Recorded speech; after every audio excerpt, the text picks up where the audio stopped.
Creating a life that is authentic, bold, and purposeful takes audacity. It takes disruption. That is what it means to be a professional troublemaker. Professional Troublemaker is a book, a podcast, and a life habit. I'm your host, Luvvie Ajayi Jones, bestseller of books, aficionado of authenticity, and sorceress of side eyes, here to bring you conversations with world movers and change agents who have gotten where they are through their tenacity, their truth-telling, and commitment to making good trouble. From time to time, I'll even do deep dives on topics that are on my spirit. My hope is that this show compels you to do big things in a world where we have so much to fear. Let us loan you courage. Listen in. Before we jump into today's episode, know that this podcast is named after my second book and second New York Times bestseller, Professional Troublemaker, The Fear Fighter Manual, which, by the way, is now out in paperback. Not only does this paperback version have a sleek new cover and travels well, it has an exclusive bonus chapter called The Guide to Truth Telling. This chapter takes you step by step through the most common fears of speaking your truth and how to overcome it with boldness. How do you speak up in a meeting when the tough idea comes up? How do you confront a loved one who hurt you? What are the things to consider when silence is the easiest but not the best answer? I talk about all of that in the Truth Telling Guide. How would our lives be different if we were given permission to be disruptors for the greater good? How high can we soar if we knew fear is natural and we're actually supposed to do the things that scare us? How audacious would we be if imposter syndrome wasn't holding on to our ankles? I wrote this book, Professional Troublemaker, to loan people courage. In it, I talk about how my life has transformed because I run towards what felt bigger than me, doing the things that feel scary as shit. Professional Troublemaker, The Fear Fighter Manual is game-changing, and my life is a testimony of it.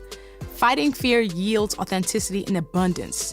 So if you value this show, the guests, their stories, the lessons, and the wisdom, if you've ever said yes out loud to something that was said here, you will love Professional Troublemaker. This book is a verbal hype team to let you know you got this. So get a copy of Professional Troublemaker wherever books are sold, or go to professionaltroublemakerbook.com. You can get the hardcover, paperback with the new exclusive chapter, or the audiobook, which I narrated and has a new chapter included. So that's professionaltroublemakerbook.com. Get your hands on it. Today, I'm talking to my friend, Devi Brown. Devi is the Chief Impact Officer at Chopra Global. She is the COO of Karma Bliss. She's a wellness expert and author, a multimedia host, and a mom. Devi's certified in primordial sound meditation, spiritual psychology, and energy healing, and she regularly teaches in LA, as well as leads retreats and events all over the world. After over a decade of working in hip-hop entertainment as a radio and TV host, she answered her calling to become an advocate for women of color in the wellness space. Devi's company, Karma Bliss, is devoted to spiritual connection, meant to aid in the healing of generational trauma. Through her best-selling book, Crystal Bliss, and her podcast, Dropping Gems, Devi's work is rooted in sharing tangible healing modalities with Millennial and Generation Z women of color in support of a whole life enhancement. During our conversation, me and Devi talk about a lot of things. We talk about her growing up. We talk about how little Devi became this big Devi. We talk about how she made this career transition and why she really doubles down on figuring out how to heal her inner child. My first thing that I always want to ask people as they're gracing me with their presence is, what did you want to be or do when you were growing up? What was little Devi's dream? God, I love that you asked me that question, because I've been doing so much inner child work the last couple of years that I feel like I'm reconnecting to myself at different ages and understanding why certain callings were on my heart. So when I was a kid, my biggest dreams were in two categories that seemingly appeared to be very different, but ended up making sense. So I initially either wanted to be in broadcasting as a news anchor or as a radio personality, or I wanted to be a social worker or child psychologist, but I wanted both of them like equally bad. I went with a broadcaster for the first part of my life, but now I'm understanding why that deeper calling was on my karmic path and why, both really appeal to me. It's that connection with voice, it's that storytelling, it's that curiosity that is available to you when you have like a journalistic life or a broadcasting life. And then it's like that deeper knowledge of self, and also the kind of getting ahead of traumas or coming in, helping people with barriers to healing. And I was like, wow, I ended up kind of doing both. And I didn't know how I would get here, but my soul always knew. So it's really interesting. Come on, your soul always knew. So what was little Devi like? Like 5-year-old, 6-year-old, 7-year-old Devi? What was that girl like? I feel excited to talk about her now because I think for most of my adult life, I really was in deep judgment of her, which is something that we all kind of do. Like as we're adult women and we come into a space of really learning how to fully accept ourselves and love every facet of who we are, including the experiences sometimes that we never wanted, the experiences that we are perhaps bring up some pain, and just the shadow aspects of ourselves. We're all made of light and dark. I think oftentimes we just don't know that part of the tools for that healing and that acceptance come through revisiting how we felt about ourselves as children and what narratives we created about who we were or what we meant to the world or to the adults in our lives, and how much that planted a seed that deeply informs and affects everything about our womanhood. So if you had asked me that question, even maybe 3 years ago, I was so holding on to my story and this false narrative that I created that that little girl was somehow not loved enough, that she wasn't seen enough, that she was, I had this vision in my head of being like a little Oliver Twist, like a little disheveled, like running around. No one did my hair. Like I just wasn't, that there was something wrong with me because of how I interpreted my childhood story, and how I interpreted the adults in my life as a kid. But if you ask me now how I feel about little Devi, and I'm looking back at her, and I did a lot of work with her, over the years, but I feel so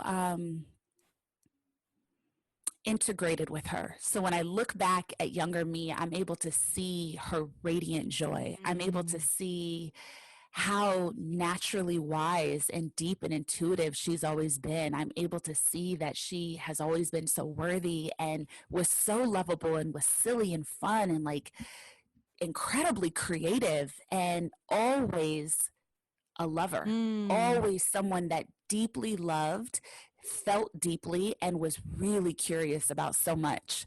Wow. So where did you grow up? I grew up in Los Angeles. I'm a LA native. I grew up, what's a little different about the typical LA story, I think sometimes, I grew up all over LA County, which is a unique experience. I think there's already, growing up in a place like LA or New York, there's already such a high volume of culture that you are exposed to really young, and also so many different like socioeconomic backgrounds. Like there's lots of contrast in every moment, and so that kind of develops your brain and your heart a little differently. But when I look at my particular path growing up in LA, I grew up all over LA County, so everywhere from, for anybody listening from California, you'll get this, but anywhere from starting out in South LA to being more like by the beach to then being in the IE. I lived in the San Gabriel Valley. Lots and lots of really distinctly different cultures, all wrapped up within kind of the same experience. So that's something I really love about my childhood. So you were jumping around. So you were the kid that was usually outside. No, sadly. Really?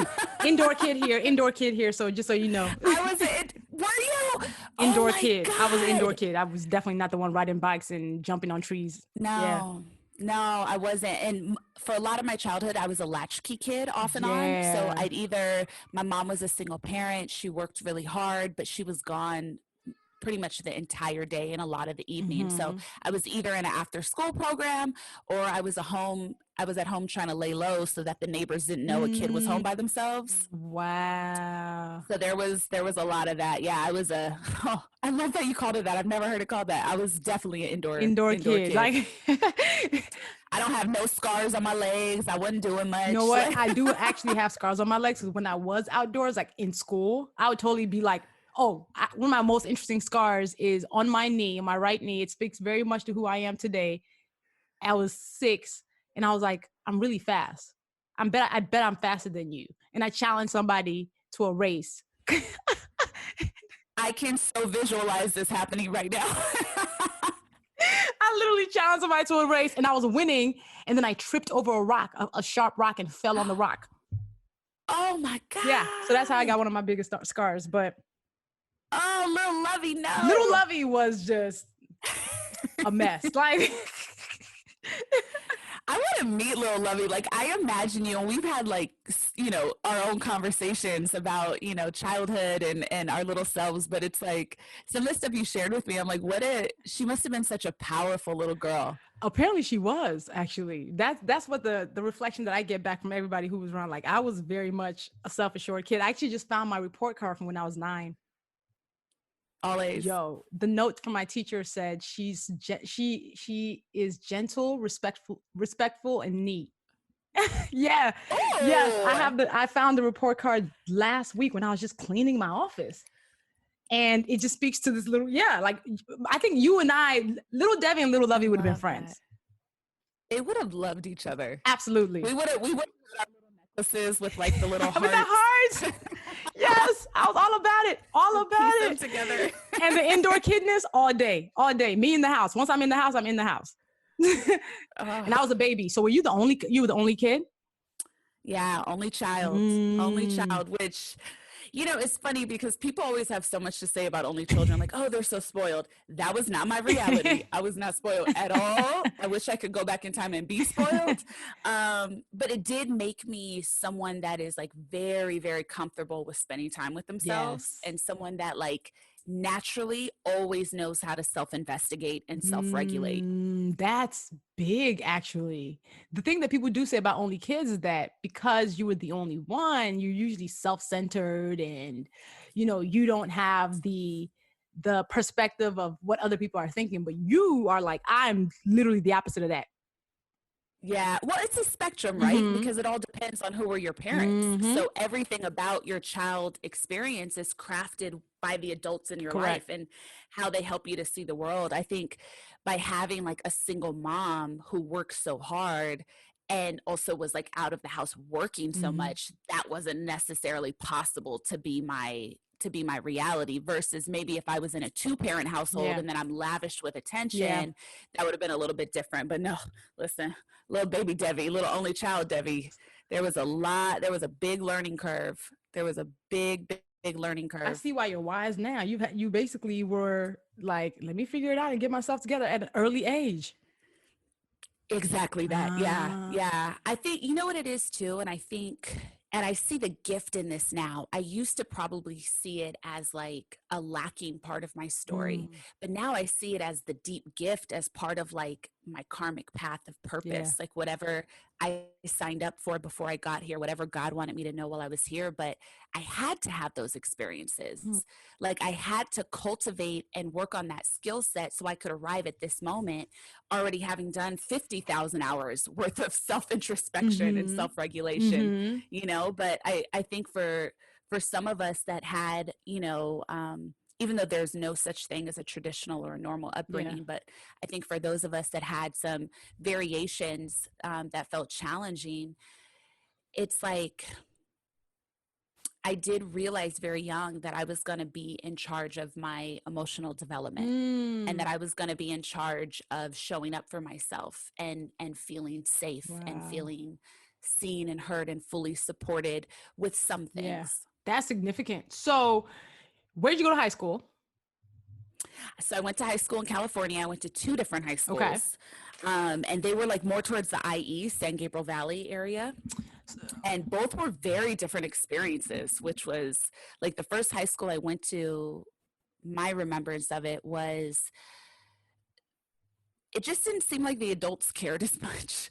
So there was I remember being able to I was sneaking out of school constantly. I was, definitely up to no good. Even though I was in honors programs, definitely up to no good. And then the second high school I went to was way more suburban. Okay. So there was so much more parent involvement, and it just seemed like such a night and day experience. And were you popular? Were you part of any cliques?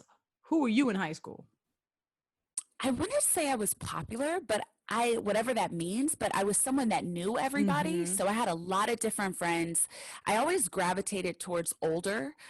So my freshman year, I was probably more so friends with a lot of seniors, and that kept going. But I would say, yeah, I wouldn't say popular in that cheerleader-esque kind of way, but I knew a lot of different people. I had people I was connected to that were probably part of all different kinds of cliques and different kinds of experiences. But I was also someone that even then enjoyed time by myself. Mm-hmm. So I was kind of still a little more independent, I would say. Bet. And I always had different experiences too, because my mom was very into culture and into exposing me. So, a lot of my summer breaks or winter breaks or our weekends were always spent in different areas with family friends, or wandering around museums, or having, different fun foodie experiences, or just things that kind of expose you and get your mind kind of dreaming up a little bit bigger. And at that point, what was your dream senior year of high school? Do you remember? God. Because college was about to start. Yeah. What did you decide that you were going to major in college? I majored in broadcast journalism. I think by that time I was I want to work in the news. I want to do something with that. Even though I really didn't assert myself a lot in high school. So I didn't join a lot of clubs. We didn't have a lot of money. So I couldn't really, there were a lot of programs I just couldn't be a part of because of transportation or the fees. But I definitely didn't assert myself enough in high school. So I wasn't a part really of any programs. But I had figured out that I had a voice that people liked listening to, and I was able to say things in ways that caught people's attention. And so that further fed my dream of making it on the radio one day, or making it as an anchor one day. And so when I signed up for school, I majored in broadcast journalism. What school did you go to? I went to Cal State University, Northridge, which I know no one has ever heard of, but unless you're in LA. But somebody's gonna come on your Instagram and be like, "I went to Cal State Northridge." Watch. See, son, go Matadors. So you actually started with that major and ended with that major? Yeah, so funny enough, I started with that major. I was in the thick of it. In college, I joined a bunch of stuff. So I ran PR for our NAACP chapter there, and we did events, and I was a part of all different things. But I had this really beautiful opportunity to get this internship with a radio station in LA while I was still in college. And then I got a full-time position with that radio station before I finished. So I still have a year left, but I started working. I started working actually looking back at it, it's kind of shocking, at a pretty high level, really, really young, in the exact field I wanted to be in. And were you on the air? I was eventually. Anybody listening that knows the radio hustle back in the day, I started out as an intern for two leading personalities, the Goodfellas, and I kind of started naturally implementing stuff into their show and producing their show as an intern, which then led to the PD saying, "I want to give you a shot." And so he gave me my very first on-air opportunity was doing the weather and the traffic for the Steve Harvey morning show. What? So I was the person that would come on and I'd say, "All right, today we'll have a high of 75 with a breeze. The 405 is a little crowded, but on the 101, you can expect," I was that person every morning, which was amazing, but it also required me being at work every day at 4 a.m. Ooh. And I was still at that time struggling student. I still had another job. My car had broke down. I was catching the bus. It was a lot, but that's how I earned my stripes. And then slowly and surely, I had this rapid ascension in the first few years of being able to get on air full time, becoming one of the youngest woman music directors in the country in a top 10 market, and having, access to all kind of different things at a very young time. Give me that ascension. So you started as the traffic and weather girl on the Steve Harvey morning show at 4 a.m. What was the next job? Okay, so I started there, and then I had a really unique experience. So I worked at a company that was a privately owned broadcasting company in LA. So I was in the number 2 market in the country with an insane amount of access, like 19 going to Oscar parties and doing this and doing that and interviewing, people that I never even dreamed of, like very, very young. But at the same time, we were a privately owned station, so we didn't have any of the bells and whistles that any other radio station in LA had. So it quickly turned into maybe a little child labor. I got that first opportunity. And then out of nowhere, it's like I'm promoted to also being the music director, the promotions director, and the community action director. Wow. So I lived at the station for at least 2 years. Like there would be times that I wouldn't make it home for like 3 to 4 days, and I would sleep on the filthy couch in one of the studios, and I would just keep a little bag with me that always had a toothbrush, that always had some new little stuff to switch into. But yeah, I was in full hustle from 18 to probably 27. I was in a relentless nonstop hustle, and I didn't sleep for that entire 9 to 10 years at all. Oh my God. So what kept you going during that time? Like, were you just like, I know this work is important, or I'm really enjoying this? Because that's crazy. A decade of that much grinding and hustling is a lot. It was a lot. I think because I did have so many rewards. Like there was, even though a lot of the situations I was in, whenever I did have to deal with, I was typically the only woman in every room I was ever in for those 10 years, with the exception of a few, different experiences. But you had to stay so hyper vigilant, like all the time over yourself. And it really, I think I was really good at that. I was seeing results. I wasn't always treated the best, but I was seeing results, and I was seeing continual forward motion. And so that's what really kept me going. It seemed like I had this, and this is really before I got fully connected to some of the things that I do now, some of like the manifestation and ritual I do now. But I think that was my first understanding that God had a bigger calling on my life, because no matter what happened, there was this divine grace always sewn into the fabric. And so I was I was always prepared, and I was always equipped for every room that I was in to show up in excellence. But God kind of gracefully ushered me into the majority of those rooms. And so even though I was grinding, there was still an ease about it. I never had any job I ever wanted, I got. I never, anytime I never really had to get into a space of competition. Like it was just like, okay, time to move her here, time to move her there. And I would just keep showing up in the best way that I could. But I think that's what helped. But I got over that fast, and I will never do any of that again. Bruh. Because also that grind life is not my life. No, not at all. What is the biggest lesson you think you learned during that time? In retrospect, it taught me how to have the boundaries that I have now. It also filled me with a confidence, right? Like when you are in that kind of mode, you get this professional confidence that then informs the rest of the ways you can be excellent at whatever else you do. And so even though I was really tired, I was underpaid, I was, it was tough, but it created in me the formula for excellence and success that I can now replicate, but without having to put as much into it. Once you learn how to show up, like once you learn how to deliver in a big way and how to sacrifice for the things that you want, it's just, you don't have to do it again because you learned it the first time, and then you just apply. And that's the value, the lesson, right? Because if you have to learn it again, that means you didn't learn the lesson you were supposed to learn the first time. Yeah. So you went from radio, hustle, and then you disappeared. Yeah. So talk about that. You basically opted out of this career that you had been in. Yeah. Let's get into it. Yeah. So, so I went from working in LA, working in radio in LA, to then, and I had a bunch of other side stuff that I did too that was entertainment related, to then moving to New York, where I worked for Sirius XM for a while. I worked for MTV, and then moving to Houston, where I worked for iHeartMedia.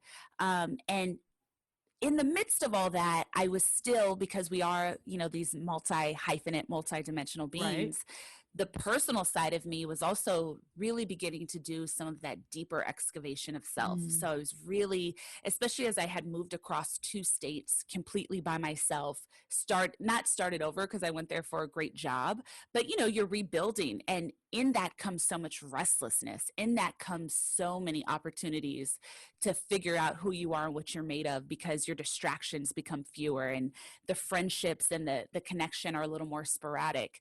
So I had already started a lot of my excavation, and I was probably 26, I had got shingles, which for those that don't know about shingles, you might have seen the commercials.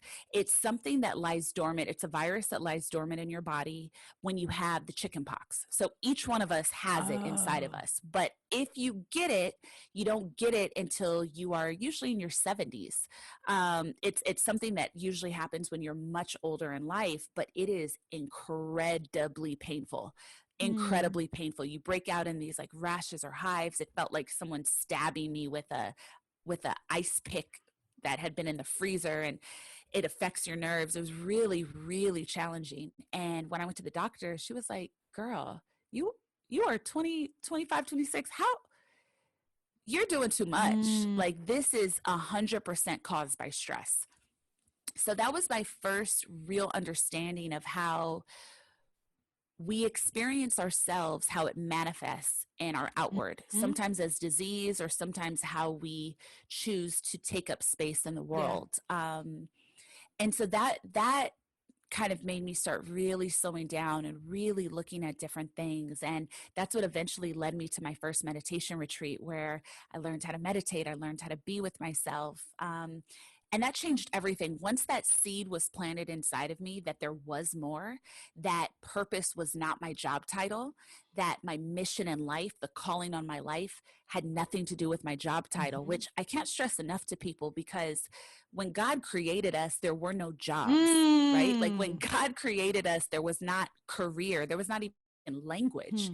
And so this idea that our worth or our value of self would be wrapped up in something someone else created, in a title or in a check, it's just understanding that was one of the greatest moments of my life.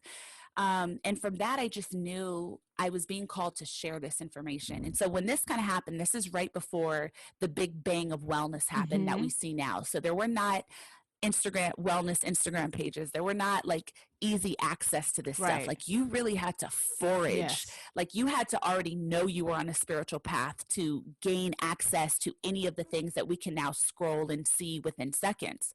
So it was this kind of long journey, and I was having that dark night of the soul. I was really having a reckoning with myself. And when I noticed that people started calling my radio show to ask me questions about why did I seem like I had so much peace, and what is meditation? I've never heard of that. Or, I would have people, and this is before I was a mother and I was young, I was in my 20s. They'd call me to wish me happy Mother's Day on Mother's Day, my listeners. And I'd be like, I'm not a mom. And they're like, yeah, but you're kind of like our mom. Like, you're always looking out for us. Like, when I started really getting that feedback, I just knew I needed to share what I was learning. And I knew that the way I was doing radio at that time and what was accepted at that time was not enough for me. I did not want to talk about celebrities. I don't care. I did not want to be forced to make constant judgments about people every time I came to work. Like, it was exhausting my soul. And so I said, you know what? I think I'm done. I'll figure out another way to use my voice and use all these skills I've amassed in broadcasting. But right now, I'm being called to deepen my knowledge of self and to share this work with other people. And I did not know what that would mean. I didn't know that it would eventually lead me to start my own business, build that business, then come aboard as, a part of a global wellness company. I didn't know any of that would happen. Was not on my vision board. Chief Impact Officer of the Chopra Institute, but continue, slight work. Okay. I mean, slight work. But yeah, but there was no blueprint for that at the time, especially not anything that I saw from a woman of color Yeah. outside of the GOATs like Oprah and Iyanla. Like Mm-hmm. I just didn't see it. I didn't know what it could be. But I did listen when I felt that call. And I trusted. And then, which is not to say it was easy, it's been a long, long journey, especially in the entrepreneurial Yep. world, but it all started making sense. And I just kept trusting that. And literally today, here you are, CEO of Karma Bliss. Chief Impact Officer. You have Yes. two titles. You're still CEO of Karma Bliss. Oh, yeah. CEO of Karma Bliss. Sorry. And then now you're a Chief Impact Officer. Yes. At Chopra Global and the daily voice of meditations on the Chopra app. So that's Deepak Chopra, in case y'all missed that point. In case y'all missed that point. The super goat. When I tell you the super goat of wellness, your mentor is Deepak Chopra. Which wild. What a gift. And you know, it's so interesting, right? Because God is so dope. Yeah. God is so dope. We don't always know where we're going, and we don't always know how things are going to pan out. When I first left my job in broadcasting, so many of my colleagues, because again, wellness did not exist in that way for our communities at that time. Yeah. It just didn't. People didn't know about it. Everybody left. There were so many comments that made their way back to me about, yo, Devi's lost it. She's off playing with rocks. Wow. What is going on? What are you going to do? And it's like, that's fine. Like, you can't see my vision because this isn't your life. This isn't your destiny. And some people have a limited view of who you can be because they're terrified to examine who they could be. Come on, drag us. So it was just like, okay, like, you think that's cool. This is my life. If I fail at this, that's fine too. Like, it's a long road. We have to take risks with ourselves, especially when we feel called to. So all of that chatter was happening, right? But on the flip side of that, you know, I was still diligently doing my work. Like I basically now, when I look back, I have an Ivy League's education in wellness and well-being with the amount of study and the amount of programs that I've done over the last several years. But, you know, I didn't know I was going to end up working with Deepak. I knew that he had changed my life. I knew that his books had opened up a world I didn't know existed and taught me how to be with me and taught me what higher consciousness was and how to continue to grow in that and stand in that. And then I remember my friend Joy Sewing, who is the fashion editor at the Houston Chronicle. She did a piece on me. I'm looking at it right now, and it was like a feature of someone who was notable in this city. So I had a great radio show at the time, and the tagline of this feature was Tupac meets Deepak with LA style. Yo, and this was years before your. Yes, this was 2014. Yeah. Whoa. Yeah. And then it's like I look at other little knowings, right? Like other little moments like that where your life is just seasoned and peppered with things that are like foreboding of what, not foreboding, excuse me, but like a glimpse into the foreshadowing, a glimpse into what is manifesting, what's coming. Yes. And you just don't know at the time. But yeah, so then now full circle, and it's like what a gorgeous gift and opportunity to be on faculty and to be a change maker in this space of bringing this beautiful work to the world, which has been my soul's deepest desire for the last 10 years. Oh my God, that's amazing. And you, as a woman of color, as a Black woman in wellness, let's talk about the whiteness of wellness. Let's talk about it, because you know you and I have already talked about it privately when we be like, girl.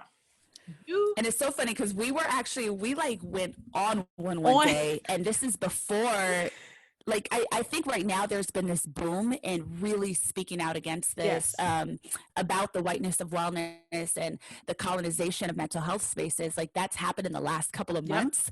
But like, we were talking about this way before that kicked off, and we were like, we should do a show about this. Seriously, because wellness is so white. You as a Black woman, as a woman who's not white and blonde and wearing Lululemon leggings, your work is significant because you stand out, because that area is typically gentrified.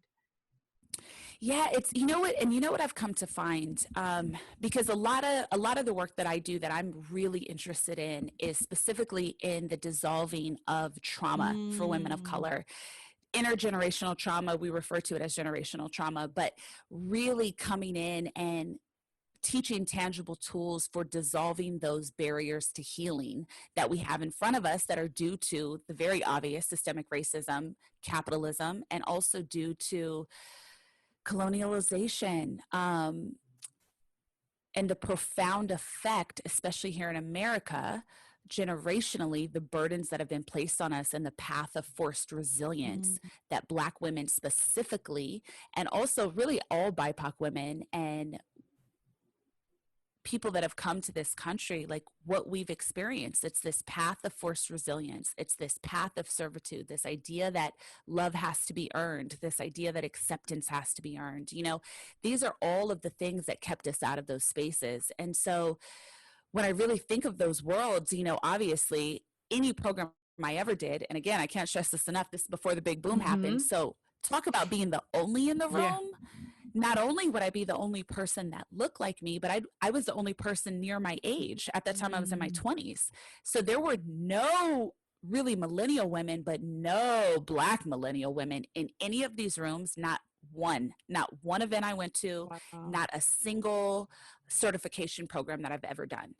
And it was kind of like, okay, why is this? Okay, we understand economically, like there are some barriers in these programs. You know, I did have the vacation time to take off of work to do this. I did have the salary that allowed me to pay for these. Yeah.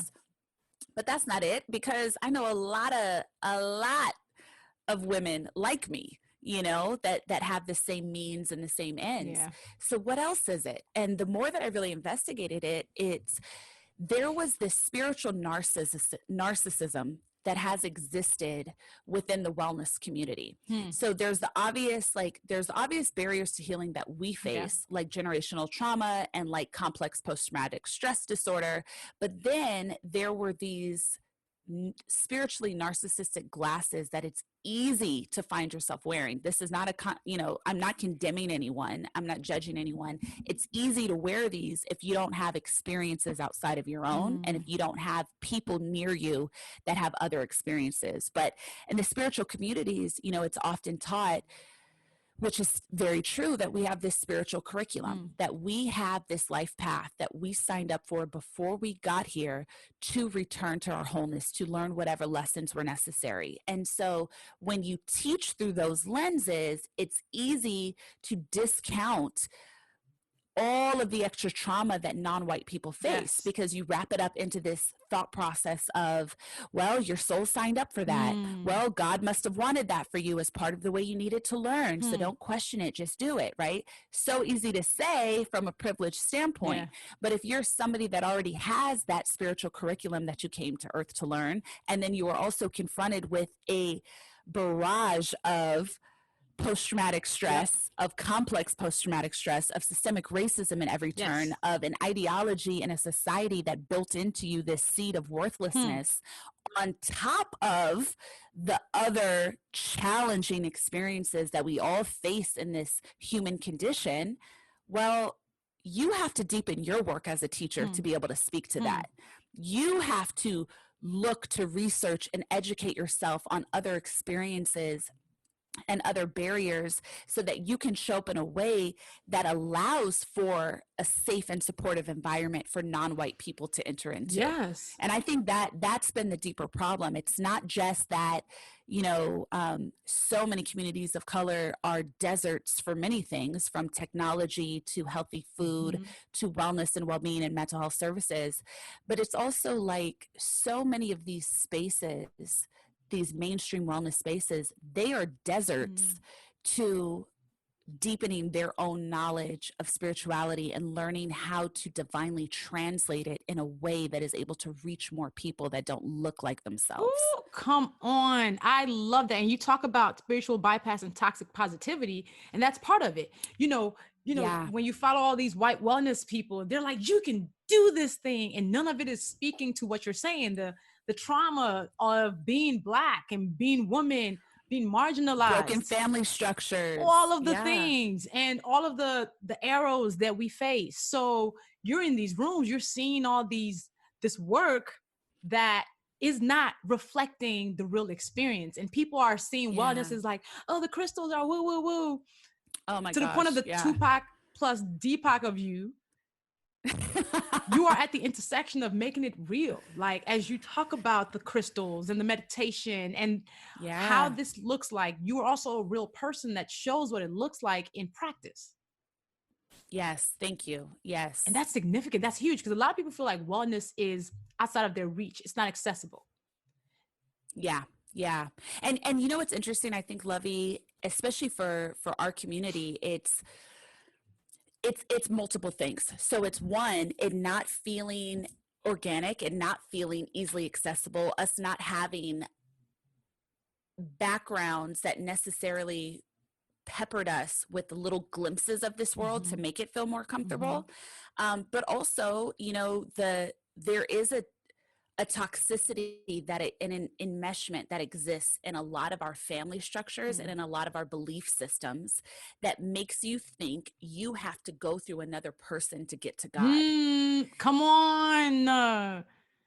And so I think as we expand and grow, and gratefully this is happening in such a big way for so many of us, but it's also understanding how much personal power we have. And I'm going to specifically speak to the woman of color Yes. as I'm saying this, but God is inside of you now. Your wholeness already exists inside of you in this moment. It's about connecting to the tools that will help you to remember what you've forgotten. We came to this earth whole and so worthy and so loved and cherished. And then slowly the human experience and condition that we did sign up for chiseled that out of us, right? Or put up blockages that made us a little foggy in remembering how to travel back to that inner knowingness. And so, I think for our communities, a big part of how we are able to connect more deeply to mental health, to our emotional health, to our wholeness is really taking a very focused and critical-eyed look at what parts of our beliefs and family structures, though well-intentioned, just don't serve us or that we've outgrown, and then giving ourselves permission to chart our own path and our own course for what leads us to the better version of ourselves. I just had to note that down. God is inside of you now. That is, I need people to really understand that and absorb that, because oh man, that's powerful. I literally have to be like, let me put this down on my phone right now and just know that I have to call this out. And people need to hear this message, because we feel like we need somebody's help to find God all the time. Right. And also it's like, and sometimes we may need our different teachers on the path to guide us in certain directions, but you can also take the training wheels off us at a certain point. Like, yes, if church is your jam, go. I love church. I do a lot of things, but also you can be home and talk to God. Like you can be home and have a thriving spiritual practice where he is deeply connected to your life. And though a lot of our leaders, and that goes not just for religious leaders, but thought leaders, all of us have access. Yes. All of us have access. You don't have to have a guru to grow. You don't have to have a pastor to grow. You don't have to have a thought leader to grow. Like people can be catalysts for your own knowingness, because guess what? Them talking to you is them remembering the God in them. Yes. That's how they're able to show up with their message for you. And it's a valid message, but you have access to your own inner messaging that is equally as powerful, equally as intentional. Ooh, listen, y'all, like Debbie's literally who I go to whenever I'm feeling stuck about something, and just having a conversation with her, it doesn't matter what it is about, I end up walking away with the clarity, because it's like, oh, she reminds me that we all have the ability to come up with our own solutions. There's the God in each of us is waiting to be listened to.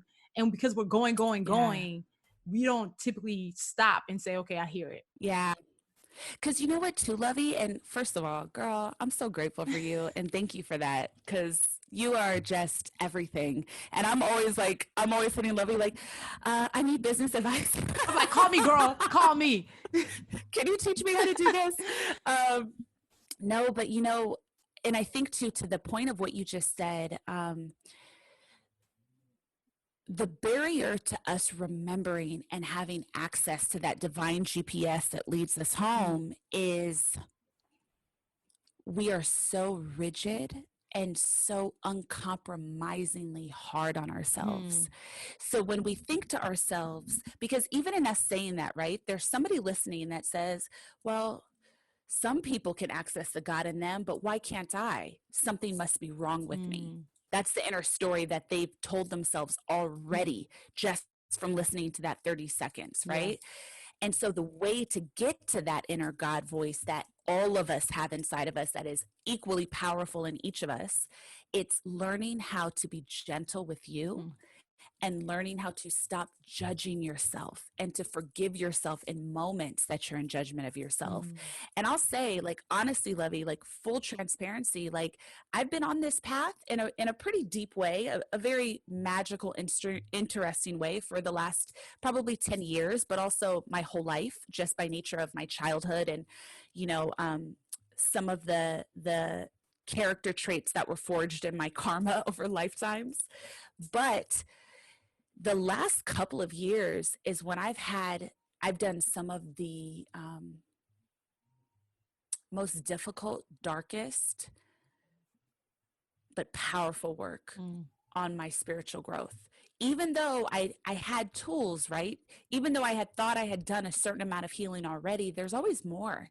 There's always more opportunity to dissolve residues that we still have inside. And gentleness was a big part of it. On an ego level, I could walk around saying like, man, I think I'm great. And I really meant it. I did think I'm great. I do think I'm great.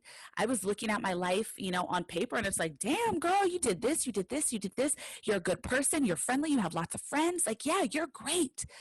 Okay, that's one layer, right? But was I being tender with myself? Was I being gentle with myself? As I experienced moments that were confusing or hard, was I judging myself for my reactions, or was I able to come into a space of compassion?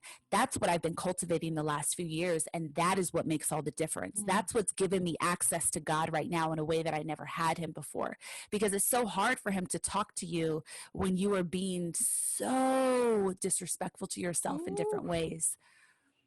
Like, he's just like, all right, I'm gonna fall back. When you're ready, I'm here, right? But you have, like, to really fully feel God's love, you have to love yourself more. God speaks through the frequency of love. God is love. The language of God is love. And so when we are not in full love with ourselves, does he still love us? Of course. Right. But is he able to speak to us as clearly and as purposefully? He isn't. He isn't, because we have too many blockades up. We have too many systems in place that are going to disregard his word when it comes to us, This is why I say or say that we're not worthy of his word or his calling when it comes to us. Ooh, this is why I'm always like, people need to go to therapy. People need to do all forms of wellness. Yeah, like, it's not one thing. Yep. Therapy is not going to fix it all. You also need to like pray and figure out what that looks like. Even if you don't believe in God, praying to something, just like, hey, universe, energy, speaking intention. Yeah, speaking intention, trying to be positive to yourself. Because to your point, we disrespect the hell out of ourselves. Like, it's like this quote about how speak to yourself as you would speak to your best friend. Like, don't say the thing to yourself that you wouldn't say to somebody else because it wouldn't be kind. But we're constantly being unkind to ourselves, and we can't see past that to be able to actually be better. Yeah. And even more than a best friend, I'm going to give everybody a great hack right now that I have been doing myself for the last couple of years, and it's changed everything. Yes. You got to work on reparenting your inner self, because that's how you teach yourself kinder language. So talk to yourself, not just as your best friend, talk to yourself how you would any 3-year-old child. Because the thing is, you don't have to know yourself or someone else to be kind. Like a 3-year-old child on the street, your natural go-to would be kindness, would be, hi child, I see you, you're worthy, you're enough. Like you're speaking life, and you're so smart, you're so cute. Like that child could be a stranger, right? So cultivate the kind of language with you that you would with the same type of enthusiasm and joy, depth of love and grace. joy that you would a 3-year-old, and grace that you would a 3-year-old, and practice looking at your own 3-year-old. So a little reparenting work, and this is full honesty, challenging at first, depending on what your story is and depending on how you look at your childhood. But get a picture of yourself, one that maybe makes you cringe a little bit. The first picture I got was a photo of myself as a little girl, and I was in deep judgment of this picture. My hair is disheveled. I felt like I was wearing these hand-me-down clothes, and all of it's fine, but the way that I had told myself I was as a child, or how much love I didn't think I had, I was in judgment of this little girl constantly. So there's no way that adult Devi could speak to herself with grace and joy and personal compassionate forgiveness if the little girl that is also a piece of who I am didn't get in on the action. So I got this gorgeous, now I see it as gorgeous, this gorgeous picture of younger me. I put it in a really beautiful frame, and I put it up where I would see it every day. And the first couple of weeks, it was challenging for me because I was going against every story I had ever said was true. Right? I was breaking through narratives and toxic traits of being with myself that I had taken on without realizing. So every time I walked by that picture, I was annoyed for the first few weeks. I was irritated. But I forced myself, knowing that this was the work my soul needed, I forced myself to do it anyway. And I would walk by, and at first it started with, I love you, little girl. Right? Just like, all right, I love you, you're cute. Now I see pictures of myself as a little girl, and I'm like, oh, beautiful, sacred child of God, I love you. Oh, you are so courageous. You're so brave. You're so wise. You've always known who you were. You've always been enough. You've always been deeply loved, held as precious and cherished. Like I started deepening my own emotional language to use with her, with the words. Like I sat and thought, like, what words do I want to feel and embody? Precious came up instantly. Cherished came up instantly. Divine, and then speaking that to her as if it already is true, because it's always been true. I was the one that reframed the truth of my existence. The truth is, no matter what experience I had, I was always precious to God. I was always cherished. I was always worthy and always enough and always loved, period. That's the essence of why I was here. And so as I started doing more of that and really diligently doing it, it became such a joy for me, which then turned not just how I feel about little me into a joy, but it turned how I feel about me in all moments, no matter what chaos is happening in my life. And listen, there is some, to joy, to being able to access joy always. And so what you do is you incrementally bump up the ages. So I started first with like a photo of me at 2, bumped it up to 5-year-old Devi. After a certain amount of time, a few months later, it's 10-year-old Devi, 15 Devi, 20 Devi. So I'm forgiving all the different stages of myself and releasing judgment of whoever I showed up as in that moment. Because the deeper truth is, no matter how I behaved in every moment, I did the best I could based on my level of consciousness then. And so I have to give myself grace and forgiveness for all moments. Listen, I'm like, that's beautiful. That is stunning. That is so incredible. Oh my God. I'm instantly like, okay, I have to go frame a picture of me from when I was little. Luvvie, yes. I have to do this work because we don't realize how much we judge who we used to be, who we are now. And it does start with us as young kids. It's funny, like ever since I started this podcast, me asking people, what did you want to be when you were growing up? I didn't realize it because I'm always interested in finding out who people have been since they were little, because I always picture small versions of everybody I'm looking at. Because I do. I'm like, what would Devi be like? Because I low-key, like, one of my dreams, honestly, is to have a cartoon about a little version of me. Oh my I want, like, God. it's been my That would be dream for amazing. years. Like, I want a cartoon. Oh, but that's happening. Like, I want a cartoon of little Luvvie and her random rambunctious friends and all the random shenanigans they get into and why it never sticks because they're really cute and just really smart. Because I'm so fascinated by how kids end up unlearning everything that's them. Yeah. The world ends up Yeah. telling kids that who you are is not good. So by the time you grow up, Yeah. you've unlearned who you are. So then you're not trying to find them again. I'm like, what happens if we never have to unlearn who we are and we just stick to being that person? The work I've been doing in the last, and who I kind of represent in the world is this person who shows up super true. And it's because I've insisted on not unlearning myself. I've insisted on always just not doubting who I am, because that means I can just be without constantly being like, are you good enough? Should you do this thing? Should you say this thing? So what happens when we all stop unlearning who we were when we were 5? God, that's so beautiful. And I just like a reflection to you, it's like you're on such a divine path. Like the way you show up in the world is with so much majesty, like so much power. Like it's just, it's so beautiful to witness, Luvvie. Like seriously, especially now that like I know you. And so like I also know how deeply authentic you are and how this is you in all moments. So for you to be able to to gift us with sharing of yourself and your majesty and your fearlessness and your truth, like what a magical path that you have, that you're just gracing us with and giving us. That is the first time anybody has ever used the word majesty in talking about me, just so you know. Like that word hit me in the spirit, like it hit me in the chest. That is wow. Like I don't even have the word.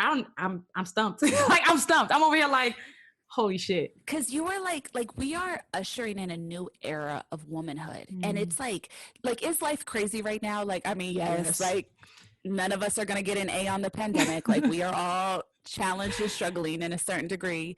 But this is also such a time of illumination and awakening, but especially for the divine feminine, especially for that archetype of womanhood, right? Like we in this moment are allowed to take up full space in a way that no other generation ever has had access to.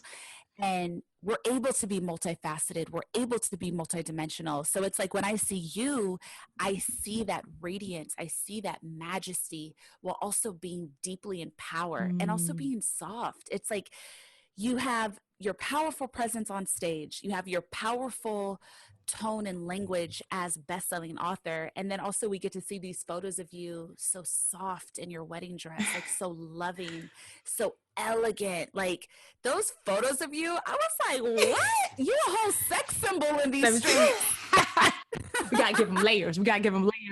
Yes. Just show up and just knock them off their feet, because we are multi-hyphenates. We can exhibit different spaces. We can be soft one day and show up hard the next. We can be powerful and then gentle. And what I really appreciate about you and the other women in my crew is that we all show what it looks like in different forms. We're all like perfectly ourselves in different forms, and being able to be in that orbit is so encouraging. It's so affirming to the spirit. And I am hoping that people are seeing us show up. They don't even know all the things we handle behind the scenes that we never talk about. Right. They never know the struggles that we are in constantly. But the fact that we're able to show up even in the tough days and to let people know sometimes like we have nothing for you. I have nothing for you today.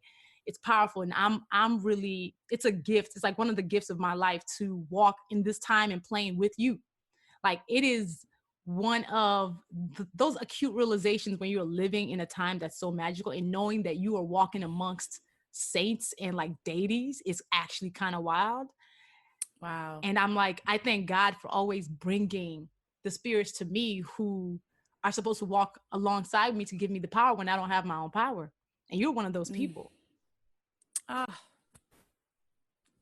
Thank you. I'm literally getting a Look, look, I'm over here like, okay, my eyes, and you're just a blessing. And I this conversation has energized my spirit in a way that you already know. Anytime you and I get off the phone, we're always like, child, listen, let me go conquer the world today. Who needs something? Who needs something? I got something for you. I got something for you now. Yo, you are so rare. I'm so grateful for that reflection, because it's like literally the exact embodiment I see in you. Like I see you and I'm just like, I think all of us, like, you know, and like our little group that we have, our little Sunday group, like, it's just like my jaw is always dropped. I'm just like, wow. Yeah. Wow, what a gift. And what a gift to find one another. Yeah. And for anybody listening, like that, because I understand so often when we're on our paths of growth, depending on our backgrounds, depending on just what we have access to, it feels so alone and so defeating. But I just say, trust your path, because you will find your people. Yes. Like each of us individually, like I'm sure that we have had many moments where it was just like, does anybody else in the world think like I do? Or am I just going to be alone with my thoughts and playing a role of less because I can't show up in these circles as my full self because they can't handle it? No, keep the authenticity of who you are, and then set the intention for God to connect you. Set that intention. If you can't even fathom it or see it based on where you're living or who you know, set the intention for God to guide you to your people, to the people that effortlessly get you, that see you and hear you, that you can reflect your light off of. Because I have had many moments in my life. Like I've always been a really deeply, life has been challenging for me from day one. There are very specific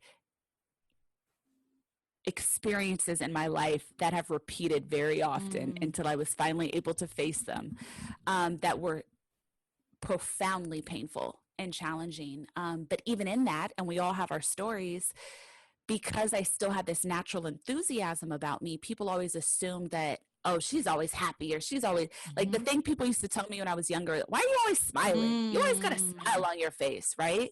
Because life had beaten joy out of so many people and they didn't know how to return to it. So seeing me was triggering for them, because then their expectation was, why do you have to get a life so easy? There's no way that you could have had the pain that I've had and still have joy. But that's one of God's, that's the divine grace he wove into my story, was still being able to access that personal enthusiasm for life, that that optimism. And so I used to think, am I the only person like me? Will I ever find people that understand me? There have been various moments of my life when I felt that way, where I could be my full self, where I didn't have to,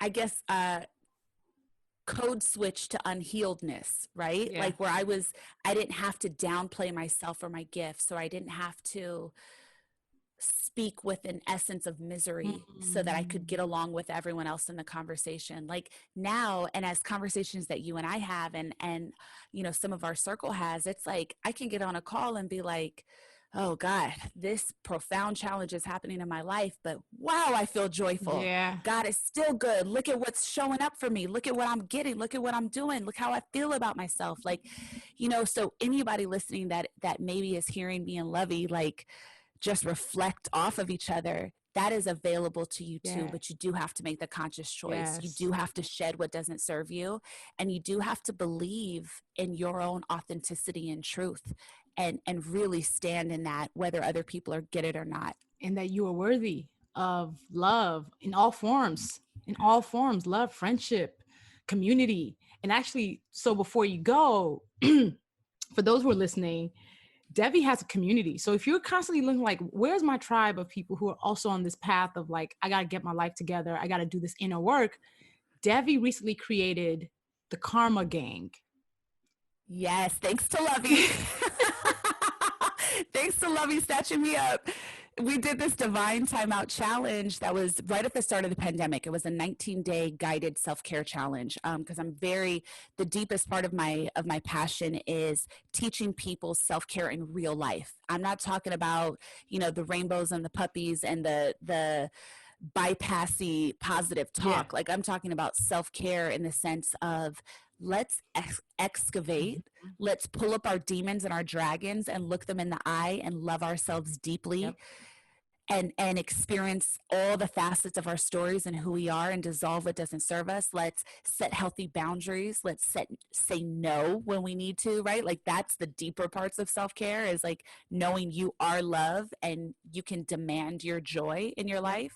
And so we did that challenge, and like Luvvie did the challenge with me, and we were talking about it, and you just like filled me with so much life. Like you filled me to the brim with your reflection of what you saw that I was doing. And you were like, girl, let me connect you with my people so they can show you how to do this, because it's time. You need to do this now. Yes.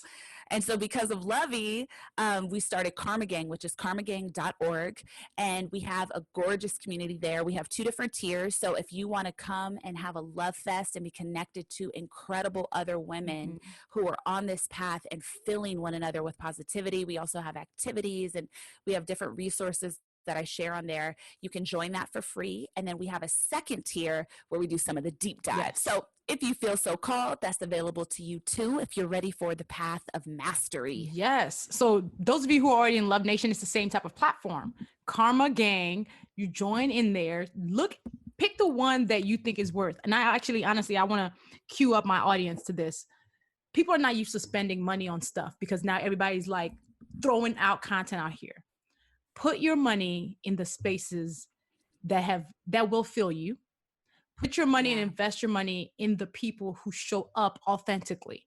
So I will say, spend the money to actually join the paid group in Karma Gang and do the work. Like, do the work. That is significant and it's important. And I think people need to be queued up, because right now everybody's like, I don't know what to trust. Trust Devi. All right. Trust Devi. Because I trust Devi. Like, I vouch for the people who I know that I would go to the ends of the earth for. She's one of them. So I'm glad you did Karma Gang. Luvvie. You're amazing. Thank you. Friend, I love you. And I love you. You are a constant gift. And this conversation has blessed my spirit. And I'm just so excited to just be on this path with you. What a profound joy and blessing it is to know you and to be connected in this lifetime, to get to do this work together in this lifetime. I love you, Luvvie. Thank you. We're blessed. We are so blessed. Love you, friend. And love you. We'll talk more.